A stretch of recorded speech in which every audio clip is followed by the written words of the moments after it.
ವಿದ್ಯಾವಂತರೂ ವೀರವನಿತೆಯೂ ಆದ ನಮ್ಮ ಚೆನ್ನಮ್ಮ ಇಲ್ಲಿ ನೆರೆದ ಸಭಿಕರನ್ನು ಉದ್ದೇಶಿಸಿ ಮಾತನಾಡಿ, ಬ್ರಿಟಿಷರ ಈ ಅನ್ಯಾಯದ ನಿಯಮವನ್ನು ಒಪ್ಪಲು ತಯಾರಿರಲಿಲ್ಲ.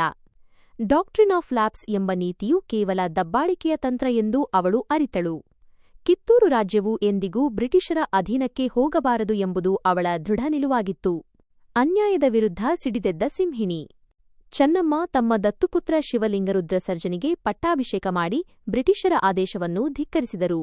ಇದರಿಂದ ಕೆರಳಿದ ಬ್ರಿಟಿಷ್ ಅಧಿಕಾರಿ ಥ್ಯಾಕರೆ ಕಿತ್ತೂರಿನ ಸಂಪತ್ತನ್ನು ಲೂಟಿ ಮಾಡಲು ಮತ್ತು ರಾಣಿಯನ್ನು ಬಂಧಿಸಲು ದೊಡ್ಡ ಸೈನ್ಯದೊಂದಿಗೆ ಬಂದನು. ಆದರೆ ಕಿತ್ತೂರಿನ ಜನತೆಯ ಪ್ರೀತಿ ಮತ್ತು ರಾಣಿಯ ಶೌರ್ಯದ ಮುಂದೆ ಬ್ರಿಟಿಷರ ಬಲ ನಡೆಯಲಿಲ್ಲ. ಅದೇ ದಿನ 1824ರ ಅಕ್ಟೋಬರ್ 23ರಂದು ಚೆನ್ನಮ್ಮ ಮತ್ತು ಆಕೆಯ ವೀರ ಸೈನಿಕರು ಸಂಗೊಳ್ಳಿ ರಾಯಣ್ಣನಂಥ ವೀರಯೋಧರ ಬೆಂಬಲದೊಂದಿಗೆ ಬ್ರಿಟಿಷರ ವಿರುದ್ಧ ರಣಕಹಳೆ ಊದಿದರು. ಮೊದಲ ಯುದ್ಧದಲ್ಲಿ ಕಿತ್ತೂರಿನ ಕೆಚ್ಚು ಮತ್ತು ರಾಣಿಯ ನಾಯಕತ್ವದ ಮುಂದೆ ಬ್ರಿಟಿಷರು ಸೋಲನ್ನು ಕಂಡರು. ಥ್ಯಾಕರೆಯು ಚೆನ್ನಮ್ಮರ ಕೈಗೆ ಸೆರೆ ಸಿಕ್ಕನು. ಬ್ರಿಟಿಷರ ದುರಾಡಳಿತಕ್ಕೆ ಎದುರಾಗಿ ನಡೆದ ಈ ಹೋರಾಟವೇ ಭಾರತದ ಸ್ವಾತಂತ್ರ್ಯ ಸಂಗ್ರಾಮದ ಮೊದಲ ಕಿಡಿಗಳಲ್ಲಿ ಒಂದಾಗಿದೆ.